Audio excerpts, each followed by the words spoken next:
Inuit is a 2 to 4 player engine building, action selection, card drafting game where your objective is to get as many points as possible by the polar nightfall. Each player will take the role of leader of their own village, trying to grow their prosperity by initiating new members, building up resources, and pleasing the spirits of nature. A player's turn will be comprised of 3 steps: replenish, scout, and occupation. In the replenish step, players will draw 1 card and put it into the Great White. In step 2, players will count their scouts and draw that many cards. You will count the tableau as 1 and any occupation villager underneath as another. Here we have 2 scouts, and the player draws 2 cards and adds it to the Great White.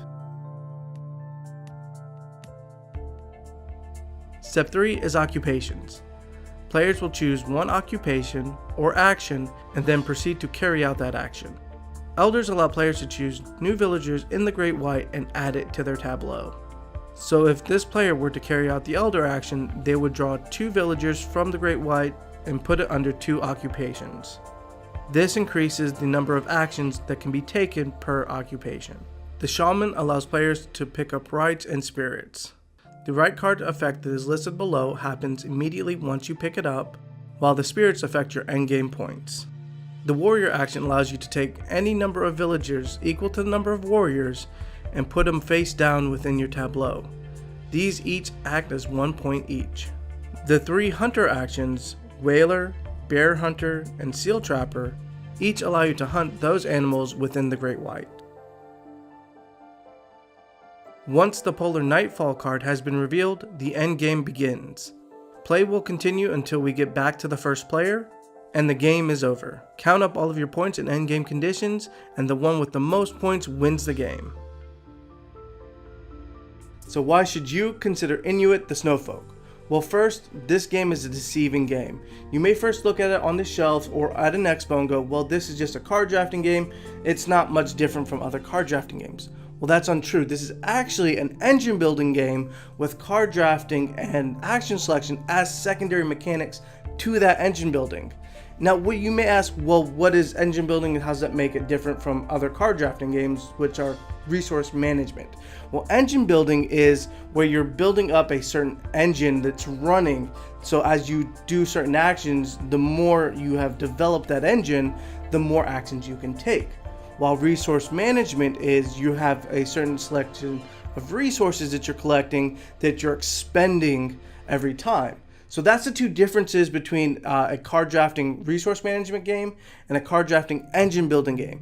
You're building an engine, you're not spending resources. Number 2 is that this game is more forgiving than most engine builder games. So if you're a fan of engine builders or you're an experienced engine builder player, you know that with an engine builder such as Food Chain Magnet or you have Gaia Project, those games you can't switch what you're specializing in mid-game, because if you do, you're gone, you're out of the game. Well, in this game you can, because it's more family friendly, and that's going to be point number 3, is how it's family friendly. But when I say this is that, let's say you've gone hunting for the first quarter of your game, and then realize so has everybody else. Well, you can effectively switch over by using certain right cards and move it to more like right building or pushing the game along faster with scouts. So this game allows for some flexibility, which is a really nice thing to have. Number 3 is this is a family friendly game. So you can play it from kids, I'm going to say actually 10 on up. They'll understand the iconography really well. It's matching a lot of colors, matching symbols and animals. So you can play it with your family, or as casual or light to medium gamers can play this game as well.